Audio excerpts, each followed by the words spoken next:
Hello everyone, I am Yanbi Chaudhary and today I have attempted to solve YSE English subject questions from all provinces asked in 2018. I hope if you all practice these questions, you will have the maximum chance to crack the upcoming grade improvement exam and even the exams that will come next year.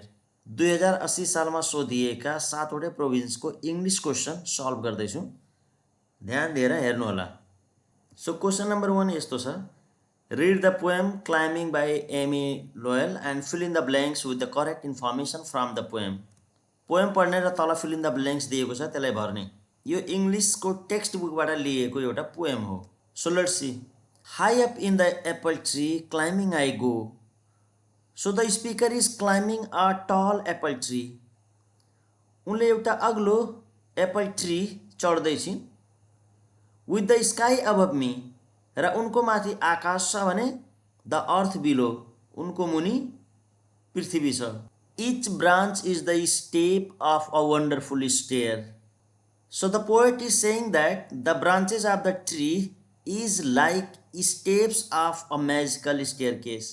रुखका प्रत्येक हाँगा पोएटको लागि एउटा सिँढी जस्तो हो। रुखका प्रत्येक हाँगा पोएटको लागि एउटा अचम्म लाग्दो स्टेयर सिँढीको रूपमा काम गरेको छ। Which leads to the town I see shining up there. र त्यो स्टेयर केसको मद्दतले पोएट टाउनसम्म पुग्छन्। अब टाउनसम्म पुग्छन् भन्नाले त्यहाँबाट टाउन देख्ने गरी उनी माथि चढ्छन्। I see shining up there र अलि माथि रुखको अलि माथि जाँदाखेरि चम्किरहेको टाउन उनी देख्न सफल हुन्छन्। रुखका प्रत्येक खुड्किला अथवा रुखका प्रत्येक हाँगाबाट जब उनी माथि जान्छन् उनी त्यहाँबाट चम्किरहेको टाउन देख्छिन्। Climbing climbing higher and higher the branches blow and I see I spire. So the speaker continues to climb and getting higher with each step. लगातार उनी माथि चढ्दै जान्छन्। The branches blow. Branches blow blow here it means to shake or to move. जब हावा चल्छ ती रुखका हाँगाहरू हल्लिन्छन्। सो यहाँ भन्न खोजिएको जब उनी माथि चढ्दै जान्छन् the branches blow and I see I spire. So when she climbs up the wind blows the branches of the tree. हावाको कारणले गर्दाखेरि रुखका हाँगाहरू हल्लिन्छन् र उनी त्यहाँबाट चम्किरहेको स्पायर हेर्छिन्। रुखमाथि चढ्दै जाँदा उनी अरू के थप कुराहरू हेर्दैछिन्। Let's see. The gleam of turret. Gleam भनेको चमक। सानो टावरलाई टरेट भनिएको छ र उनी त्यो रुखको हाँगाबाट चम्किरहेको टरेट देख्छिन्। ग्लिम भनेको चम्किरहेको। अफ डोम। डोम भनेको गुम्बा। चम्किरहेको गुम्बा पनि उनी त्यहाँबाट हेर्छिन् देख्छिन्। So all sparkling. जे जति कुरा देख्छिन् सबै स्पार्कलिङ चम्किरहेको छ। And bright like white sea foam. उनी सी फोमसँग कम्पेयर गरेकी छिन्।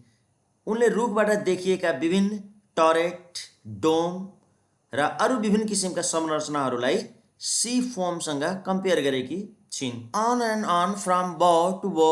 अन एन्ड अन भनेको continuously. Bough to bough. Bough here it means again the branches. एउटा ब्रान्चदेखि अर्को ब्रान्चमा उनी माथि चढ्दै जान्छन्। And the leaves are thick. र अलि माथि जाँदाखेरि उनले के हेर्छिन् भने रुखमा भएका ती पात घना हुन्छ। But I push my way through. तर पनि उनी आफ्नो बाटो भेट्टाउन सफल हुन्छन्। माथि चढ्न सफल हुन्छन्। Before I have always had to stop. So in the past the speaker had to stop climbing. विगतका दिनमा उनले धेरै पटक त्यो रुखमा चढ्ने प्रयास गरेकी थिइन् तर टपमा पुग्न सकिनन्। उनी बिचबाट तल झरेकी हुन्थिन्। But today I am sure I shall reach the top. तर आज she is confident that she will reach the highest point of the tree. Today to the end of the marvelous stair where those glittering pinnacles flash in the air. So the poet is saying that the staircase leads to an amazing destination.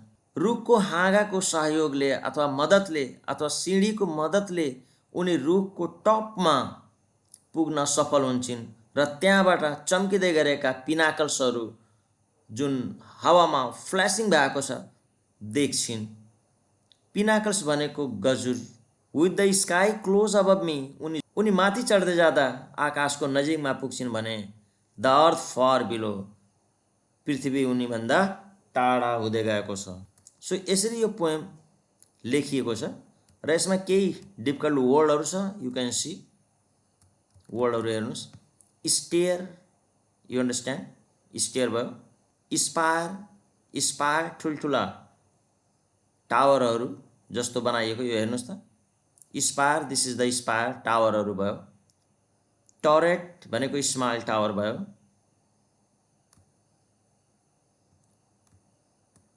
त्यस्तै gleam, a bright shining light or reflection, it is like when the sun makes something sparkle। glint, a small flash of light। dome, गुम्बा। अब यसमा सोधिएका केही क्वेशनहरु गरौँ। जस्तो यसमा के सोधिएको छ भने the speaker in the poem is, के गर्दैछन् त उनी? क्लाइम्बिङ गर्दैछिन्। Climbing high up in the apple tree, she compares each branch of a tree with a, उनले रुखका प्रत्येक हाँगालाई केसँग कम्पेयर गरेकी छिन् त? अ वन्डरफुल स्टेयरसँग कम्पेयर गरेकी छिन्। She experience a lot of difficulties due to the thick leaves, त्यहाँ पातहरू एकदमै बाक्लो घना भएको कारणले गर्दाखेरि उनलाई माथि चढ्न गाह्रो हुन्थ्यो र त्यहाँबाट टाउनहरू हेर्न एकदमै गाह्रो हुन्थ्यो।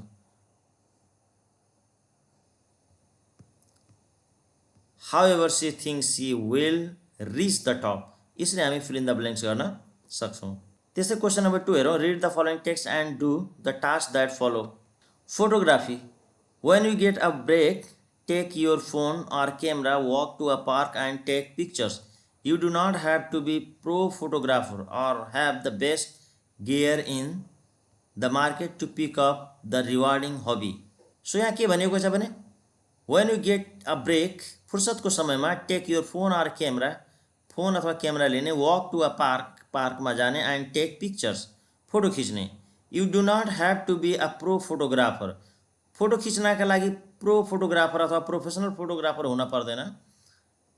और have the best gear in the market, gear भनेको टुल्स, टुल्स, फोटो खिच्नका लागि चाहिने विभिन्न किसिमका टुल्सहरू तिमीसँग हुन आवश्यक छैन। In the market to pick up this rewarding hobby, यो हबी पूरा गर्नका लागि, यो हबी पूरा गर्नका लागि बजारमा पाइने विभिन्न किसिमका महँगा महँगा टुलको पनि आवश्यकता छैन। सामान्य क्यामेराबाट पनि हामी आफ्नो हबी पूरा गर्न सक्छौँ। All you need is a good eye, camera, a smartphone, and good understanding a basic photography skill like lighting, depth and exposure। Depth भनेको विभिन्न एंगलबाट फोटो खिच्दाखेरि कस्तो देखिन्छ त्यसलाई डेप्थ भनिएको छ। एक्सपोजर भनेको अगेन द लाइटनिङलाई भनिएको छ। The best part of the photography hobby is that you can preserve memories and have beautiful picture on your walls. र फोटो खिच्दाखेरि फाइदा के हुन्छ भने हामीले मेमोरीलाई प्रिजर्भ गर्न सक्छौँ, लामो समयसम्मका लागि चाहिँ राख्न सक्छौँ र आफ्नो घरको भित्तालाई फोटोबाट सजाउन सक्छौँ। अथवा यसैको अर्को पार्ट हेरौँ। Writing is one of the most popular hobbies that people enjoy because of the freedom. So many people like writing as a hobby because they can write about anything they want. धेरै मान्छेहरू writing गर्न अथवा लेख्न धेरै नै मन पराउँछन्। लेख्दाखेरि उनीहरूलाई चाहिँ फ्रीडम हुन्छ, जुनसुकै टपिक्समा उनीहरू आफ्नो इच्छा अनुसार लेख्न सक्छन्। People write everything and anything from how they spend their day to new recipe. So people write about all sorts of things like what they did during the day or how to cook new dishes। उनीहरू जेको बारेमा पनि लेख्न सक्छन्, जस्तो उनीहरू आफ्नो दिन कसरी बिताउँछन् त्यसको बारेमा पनि लेख्न सक्छन्, अथवा कुनै खाना पकाउने परिकारहरू अथवा कुनै किसिमको परिकारहरू पकाउने विधिको बारेमा पनि लेख्न सक्छन्। Writing journals to keep track of your daily activities is also a great way to handle stress, relax and boost productivity। Studies show that the world's most successful people keep journals। Journals भनेको diary writing. So keeping a diary to write about your day can help you feel less worried, more relaxed and get more things done। So diary लेख्ने बानी पर्यो भने यसले हामीलाई स्ट्रेसबाट मुक्त गर्छ, हामीलाई रिल्याक्स बनाउँछ र हाम्रो प्रोडक्टिभिटीलाई बुस्ट गर्छ, बढाउँछ। Studies show that the world's most successful people keep journals. र स्टडीले के देखाएछ भने संसारका सबभन्दा बढी सफल भएका व्यक्ति अथवा सक्सेसफुल व्यक्तिहरूमा डायरी लेख्ने बानी थियो। जर्नल्स भनेको डायरी, दैनिक रूपमा उनीहरू डायरीमा केही कुराहरू लेख्थे, नोट गर्थे। Also, if you feel the need to share your knowledge on a particular topics or niche, feel free to write a blog. So, if you want to share what you know about a special subject, you can write a blog. Niche भनेको interested topics, रुचि राख्ने विषय वस्तुलाई यहाँ निच भनिएको छ। र कुनै पनि टपिक्स अथवा आफूलाई मनपर्ने विषय वस्तुहरूमा लेख्न मन छ भने we can write a blog, हामी ब्लग लेख्न सक्छौं। It's always a great way to express yourself and connect with people of like minds. So writing a blog is a good way to show your thoughts and meet people who think like you. So writing a blog is a good way to show your thoughts and meet people who think like you. हामीले आफ्नो मनमा लागेका कुराहरू express गर्न सक्छौं र विभिन्न व्यक्तिहरूबाट आफू जस्तै मान्छेहरूसँग हामी जोडिन सक्छौं। के को मार्फतबाट रे? राइटिङ को मार्फतबाट। And you could also try writing a book or poem. It does not have to feel major before you write it down. So you can also writing a story book or you can write a poem. It does not need to be something big or important. लेख्नका लागि धेरै ठुलो तयारी गर्न आवश्यकता छैन। हामीले लेख्न मन लाग्यो भने just write whatever you feel. Word meaning यहाँ दिएको छ, you can see. Hobbies, things people enjoy doing in their free time. Freedom, you understand. Journals भनेको डेली डायरी जुन मेन्टेन गर्छौँ, लेख्छौँ, त्यसलाई जर्नल्स भनिएको छ। स्ट्रेस, तनाव। प्रोडक्टिभिटी, एक नम्बरमा भने 1 नम्बरमा भनेको छ photography can be a paying hobby. यो ट्रु हो। पेइङ हबी भनेको फोटोग्राफीको मार्फतबाट कहिलेकाहीँ हामी आम्दानी पनि गर्न सक्छौँ, जस्तो कि हामीसँग भएको फोटो बेचेर त्यसबाट पैसा पनि कमाउन सक्छौँ। यो ट्रु हो। Pictures help you recall your पास्टका दिनहरूलाई हामीले चाहिँ सम्झिन सक्छौँ पिक्चरको मार्फतबाट। Again true. You need a lot of knowledge to start with a writing hobby. लेख्नका लागि धेरै नै नलेजको आवश्यकता पर्छ। फल्स, चाहिँदैन। Writing connects the people having different thoughts. True. You can not share your knowledge through writing. Falls.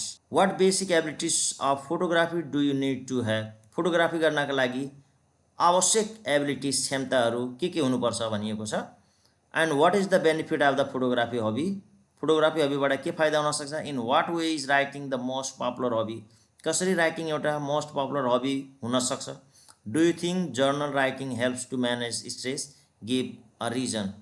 Journal लेख्दाखेरि यसले स्ट्रेसलाई म्यानेज गर्न सक्छ कि सक्दैन।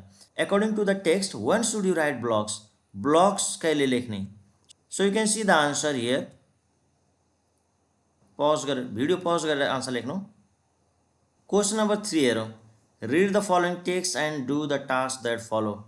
UNFPA, the United Nations population fund, यसको फुल फर्म हो। UNFPA को full form the United Nations population fund हो।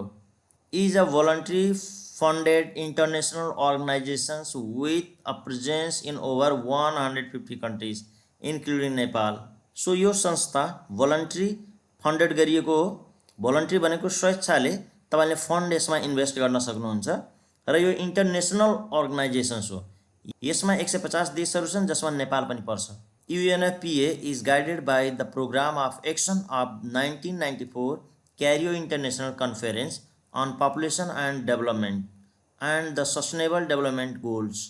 क्यारो भनेको इजिप्टको क्यापिटल सिटी हो।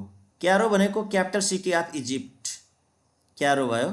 UNFPA is guided by the Program of Action of 1994 Cairo International Conference on Population and Development and Sustainable Development Goals। र क्यारो international कन्फरेन्समा छलफल गरिएका विभिन्न एजेन्डाहरू नै यो संस्थाले गर्ने विभिन्न कामहरू हो अथवा त्योसँग नै यो गाइडेड छ। Its mission is to ensure that every pregnancy is wanted, every child birth is safe and every young person's potential is fulfilled. So UNFPA's goal is to make sure that all babies are planned for and that mothers have safe deliveries and that all young people can achieve their dreams and goals. So its mission is to ensure, यसले के सुनिश्चित गर्छ भने every pregnancy is wanted. It means every baby are planned योजना अनुसार बच्चाहरू जन्माइने भन्ने कुरा भन्न खोजिएको छ यसमा। Every child birth is safe, so every mother have safe डेलिभरिज and every young persons potential is fulfilled, र प्रत्येक यङ पर्सनका ड्रिम र सपनाहरू पुरा गरिनै छ भन्ने विषयमा यसले चाहिँ काम गर्दछ। र यो संस्थाले मागेका केही पोजिसनहरू छ, एन्ड मागेको position candidate operations and compliance analyse, यो पोस्टको लागि भ्याकेन्सी छ। Kathmandu Nepal, full time, fix term, non rotational भनिएको छ। नन रोटेसनल भनेको कुनै एक ठाउँमा फिक्स भएर काम गर्नुपर्छ, त्यहाँबाट चाहिँ अन्त जानुपर्ने हुँदैन। अथवा 1 year initially with the possibility of extension, सुरुमा 1 वर्षको हुन्छ र पछि थपिन सकिन्छ। डेडलाइन भयो। लिङ्क, जबको लिङ्क दिएको छ र तल केही थप इन्फर्मेसनहरू दिएको छ। हेरौँ। The operations and compliance analyst provides support on financial management, उसले गर्नुपर्ने कामहरू यहाँ दिएको छ। सो तल त्यो पोजिसनमा सिलेक्ट भएपछि त्यो व्यक्तिले गर्नुपर्ने काम अथवा जिम्मेवारी रिस्पोन्सिबिलिटिजको बारेमा दिएको छ। हेरौँ।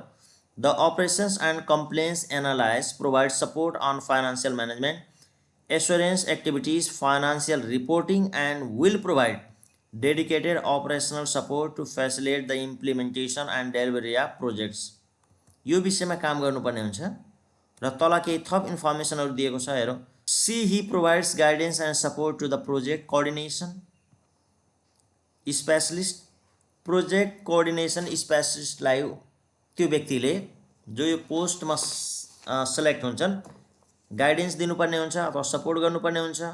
त्यस्तै EWPN एन्ड अदर प्रोजेक्ट म्यानेजरलाई रणनीतिक तरिकाबाट स्ट्राटेजिकल्ली सपोर्ट गर्नुपर्ने हुन्छ। अन्डरटेकिङ फाइनेन्सियल फङ्सन, र फाइनेन्ससँग सम्बन्धित कामहरूको जिम्मेवारी लिनुपर्ने हुन्छ।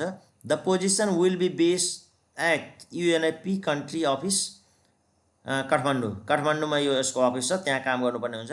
And will work under the guidance and direct supervision of the international operation manager, international operation म्यानेजरको अन्डरमा काम गर्नुपर्ने हुन्छ। यसको आन्सर यसरी लेख्न सकिन्छ। This is an advertisement for the post of, you can see. Answer यसरी हेर्नु होला।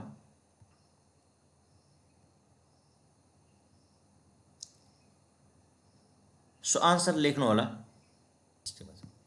So answer the following question यसरी हेर्नु होला। What does UNFPA stand for? UNFPA को फुल फर्म के हो रे? Write one important task that UNFPA ensures, कुनै एउटा काम लेख्ने। How long is the selected candidate likely to work for? Selected क्यान्डिडेटले कति वर्षमा काम गर्न पाउँछन् त? Where will the selected candidate work? कुन ठाउँमा काम गर्छन् गर्नेछन् अथवा कुन ठाउँमा काम गर्नुपर्ने छ? Who will supervise the work of the selected candidate? Selected क्यान्डिडेटलाई कसले सुपरभाइज गर्छ त?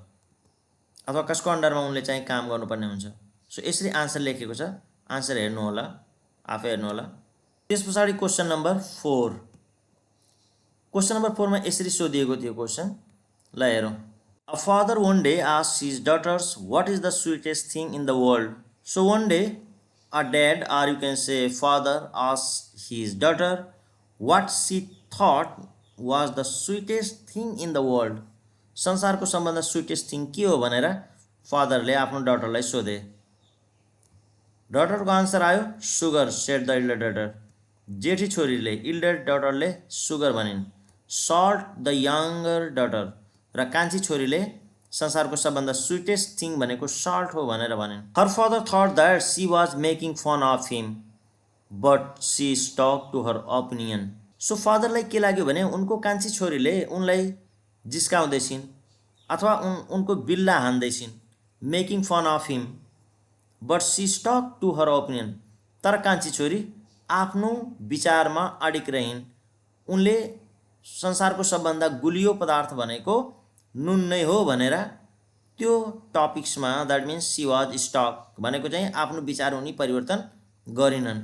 The father was persistent but so was his daughter. So the father was persistent भनेको द फादर केप्ट आस्किङ, उसको बाबाले पटक पटक सोधे, but so was his daughter, but the daughter did not change her answer. तर छोरीले आफ्नो answer परिवर्तन गरेनन्। अ क्वारल ब्रोक आउट भनेको स्टार्टेड सुरुवात भयो, उनीहरूको बिचमा झगडा सुरु भयो। Between them over this small matter, एउटा सानो विषयवस्तुमा बाबा र छोरीको बिचमा झगडा सुरु भयो। And he drove her out of the house saying, र उसको फादरले उसलाई घरबाट निकालिदियो के भन्दै त, as you think that salt is sweeter than sugar you had better find another home where the cooking is more to your taste. As you think that salt is sweeter than sugar, salt सुगरभन्दा sweet छ भन्ने तिमीलाई लागे हो, so you had better find another home, त्यसो भए तिमी अर्कै घरमा जाऊ, अर्कै घर खोज, where the cooking is more to your taste. It was a beautiful summer night, उनी घर छोडेर जाँदाखेरि it was summer night, and as the pretty भनेको सुन्दर, ब्युटिफुल, मेडेन भनेको unmarried girl, set singing sadly in the forest, जङ्गलमा उनी गएर बसिन्, एराउन्ड फादर्स कटेजको नियरमा, उसको आफ्नै फादर अथवा ड्याडको कटेजको नजिक गएर बसेर उनी गीत गाउँदै थिइन्। A young prince who had lost the way while hunting the deer heard her voice and came to ask her the way. एकजना राजकुमार who was hunting the deer, डियरको शिकार गर्दै थिए, बाटो बिर्सेर त्यहाँ आइपुगे र उनी बाटो सोध्न थाले। Then struck by her beauty, fell in love with her and took her home to his beautiful palace and married her.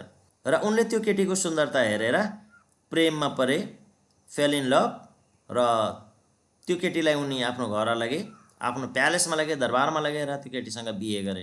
So the bride invited her father to the wedding feast, bride भनेको दुलही, invited her father to the wedding feast, आफ्नो बाबालाई आफ्नै बिहेको भोजमा बोलाइन्। Without telling him that she was his daughter, उनले आफ्नो आइडेन्टिटी खोलिनन्। All the dishes were prepared without salt, र त्यो भोजमा जति पनि खाने परिकारहरू थियो नुन नहालिकन पकाइएको थियो। And the guest began to complain as they ate the tasteless food, र त्यहाँ जति पनि गेस्टहरू थिए खाना खाँदाखेरि उनी कम्प्लेन गर्न थाले, किनभने खानामा कुनै स्वाद थिएन, नुन नभएर कुनै पनि किसिमको स्वाद थिएन। So there is no salt in the meal they said, angrily रिसाएर भने। सेड द ब्राइड्स फादर, ब्राइडको फादरले पनि त्यही कुरा भन्यो, salt is truly the sweetest thing in the world, र उसले भन्यो सल्ट नै संसारको सबभन्दा स्विटेस्ट थिङ हो भन्ने कुरा त्यति बेला उसले भन्यो। But when my daughter said so, तर जब मेरो छोरीले घरमा सल्ट नै सबभन्दा स्विटेस्ट थिङ भनेर भनेकी थिइन्, I turn her out of my house, मैले उनलाई घरबाट निकालेँ। If only I could see her again and tell her how sorry I am, र उनी रिग्रेट गर्दैछन्, यदि मैले आफ्नो छोरीलाई भेट्न पाए हुन्थ्यो भन्ने उनी इच्छा गर्दैछन्। लास्टली ड्रइङ द ब्राइडल भेल एसाइड फ्रम हर फेस, र अन्तमा छोरीले उनी भेल भनेको घुम्टोलाई टाउकोबाट हटाउँदै उनी अगाडि जान्छन्। And the happy girl went to her father and kissed him, र आफ्नो बाबालाई किस गर्छिन्। Now properly salted dishes were brought in and all the guest were satisfied, र अन्तमा नुन भएको खाने परिकारहरू त्यहाँ ल्याइयो र गेस्टहरू खाना खाएर सन्तुष्ट भए। एक्सर्साइज हेरौँ। Unmarried girl, continuing strongly, started suddenly, official resident of king, concerning to a newly married couple. यसको आन्सर तल यसरी छ, हेर्नुहोस्, आन्सर यो भयो। Unmarried girl maiden, continuing strongly persistent, started suddenly broke out, official resident of king palace, concerning to a newly married couple bridal. 4 को 2 number, यसलाई correct अर्डरमा लेख्न छ, आन्सर यता छ यहाँ। सो आन्सर्स आर हियर, तपाईँले यसरी लेख्न सक्नुहुन्छ। त्यस्तै क्वेसन यता छ, what was the elder daughter's reply to her father's questions, what was the cause of quarrel between father and his younger daughter, father र यङ्गर डटरको बिचमा के कारणले गर्दाखेरि झगडा भएको। How can you say that the young daughter was persistent, young daughter persistent थियो, आफ्नो कुरामा अडिग थियो भन्ने कुरा तपाईँ कसरी भन्न सक्नुहुन्छ। And what made the father feel sorry for his behaviour against his young daughter, के कारणले गर्दाखेरि फादर सरी फिल गर्यो। Why did the father wish to see his younger daughter at the end लास्टमा उसले आफ्नो छोरीलाई किन भेट्न खोज्यो? सो आन्सर सिधा आन्सर स्क्रिनशट लिएर लेख्नु होला। So question number 5, write a recipe in about 100 words. Write a recipe in about 100 words for a food item that you can cook the best using the given clue. तल केही clue दिएको छ र यसको आधारमा तपाईले राम्रोसँग पकाउन सकिने कुनै खानेकुराहरूको पकाउने विधिको बारेमा लेख भनेको छ है। So let's see. जस्तो मैले यहाँ एकदमै सिम्पल भाषामा भेजिटेबल स्यान्डविच कसरी पकाउने भन्ने कुरा लेखिदिएको छु। यसरी तपाईहरुले लेख्नु होला। इन्ग्रेडिएन्ट्स भनेको चाहिने सामग्रीहरू के हो त? जस्तो 2 स्लाइसेस अफ ब्रेड, ब्रेडको 2टा टुक्रा चाहियो। अ स्मल क्युकम्बर, क्युकम्बर भनेको काँक्रो, टोमेटो, क्यारोट र लेटिस चाहियो। लेटिस भनेको एक किसिमको साग हो, त्यसलाई लेटिस भनिएको छ। Pinch of salt and little butter, केही बटर पनि आवश्यकता पर्छ। So recipe for Amy vegetable स्यान्डविचको यसरी छ। ल कसरी पकाउने त? यहाँ लेखेको छ, first wash the cucumber, tomato and carrot, slice the cucumber, tomato and carrot in thin pieces and take 1 slice of bread and spread a little butter on it. यसरी तपाईँले पढेर यो कम्प्लिट गर्न सक्नुहुन्छ। त्यस्तै अब तपाईलाई त्यो मन परेन भने अमलेट कसरी पकाउने भन्ने यहाँ मैले लेखिदिएको छु। यो तपाईसँग अप्सन छ, जुन आफूलाई सजिलो लाग्छ त्यो लेख्ने।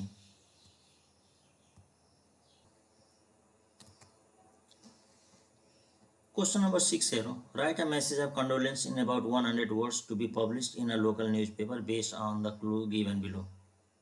John Antonio, famous actor, 31 years, performed roles in a number of Hollywood movies. Message to be buried family. So condolence लेख्दाखेरि यसरी नै लेखिन्छ। यहाँ फर्मेट मैले बनाइदिएको छु, लेख्नु होला।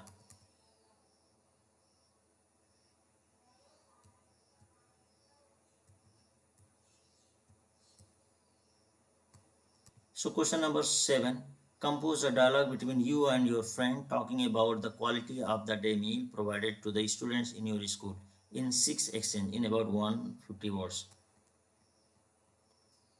So you can see the answer.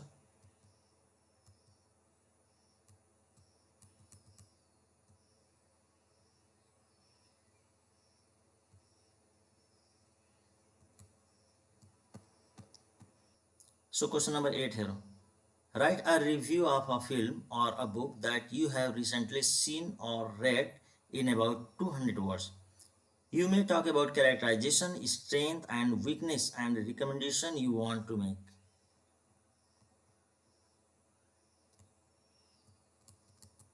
So मैले यहाँ सेतु धरतीको बारेमा लेखेको छु। तपाईले ध्यान दिएर हेर्नु होला, पढ्नु होला।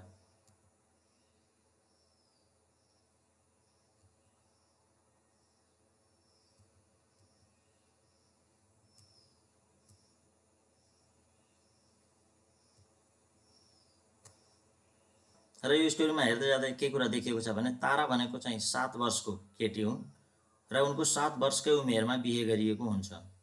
उनलाई झुक्काएर टेम्पल लगिन्छ र टेम्पलमा उनको बिहे गरिदिएको हुन्छ। बिहेपछि उनी 1 वर्षसम्म आफ्नो हस्बेन्डको घरमा बस्छिन् र हस्बेन्डको घरमा बस्दाखेरि उनले धेरै दुःख कष्टहरू भोग्नुपर्ने हुन्छ।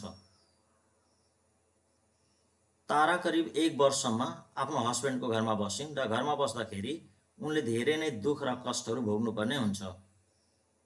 उनी 9 इयर्सको हुँदा उनको हस्बेन्डको डेथ हुन्छ र डेथ पश्चात गर्ने विभिन्न किसिमका संस्कार उनले गर्नुपर्ने हुन्छ, जसमा उनले आफ्नो टाउको पनि खौराउनु पर्ने हुन्छ। त्यसपछाडि तारा देवीघाट जान्छिन् र त्यहाँ गएर उनी आफ्नो ओल्ड फ्रेन्ड गोविन्दलाई भेट्छिन्। त्यस्तै उनी देवीघाटमा आफ्नो पुरानो साथी पवित्रलाई पनि भेट्छिन्। त्यस्तै क्वेशन नम्बर 9 हेरौँ। Kindly close the door. यसको क्वेशन ट्याग विल यु हुन्छ, किनभने सेन्टेन्स इम्पेरेटिभ सेन्टेन्समा दिएको छ। त्यस्तै B number, the dog frightened him yesterday. यसको व्हेन क्वेशन बनाउँदाखेरि when did the dog frighten him लेख्नुपर्छ। यसको क्वेशन बनाउँदाखेरि when did the dog frighten him, किनभने सेन्टेन्स सिम्पल पास्टमा दिएको छ, त्यो कारणले गर्दाखेरि व्हेन पछाडि डिड लाग्छ। त्यस्तै सी नम्बर हेरौँ। यहाँ सुटेबल भर्बको फर्म राख्न छ र यसलाई हामीले प्रेजेन्ट पर्फेक्टमा लेख्नुपर्ने हुन्छ यसरी। त्यसै डी नम्बर हेरौँ, we must not use computer in full brightness change into passive voice. यसले पेसिभ भोइसमा गर्दाखेरि यसरी लेखिन्छ, the computer must not be use in full brightness. E number, the student asked the teacher whether he could come in. यसलाई direct स्पिचमा राख्दाखेरि यसरी लेखिन्छ, the student said to the teacher can I come in. त्यस्तै F number, the bus has not एराइभड yet. यसलाई affirmative बनाउँदाखेरि the bus has already एराइभड। त्यस्तै question number 10 हेरौँ, विभिन्न अप्सनहरू दिएको छ र करेक्ट अप्सन हामीले विभिन्न अप्सनहरू दिएको छ र करेक्ट अप्सन हामीले खाली ठाउँमा भर्नुपर्ने हो। तर रिराइट आवश्यकता छैन भनेको छ, यो कारणले गर्दाखेरि आन्सर मात्र लेख्दा पुग्छ। आन्सर तल हामी हेर्न सक्छौँ, आन्सर हामी तल हेर्न सक्छौँ। यो जम्मै आन्सर हो, खाली ठाउँमा भर्ने आन्सर। यसरी गर्नु होला। त्यस्तै नेक्स्ट भिडियोमा मधेस प्रोभिन्समा सोधिएको इङ्ग्लिस क्वेसन सल्भ गर्ने प्रयास गर्छौँ। कृपया भिडियो हेर्नुहोला।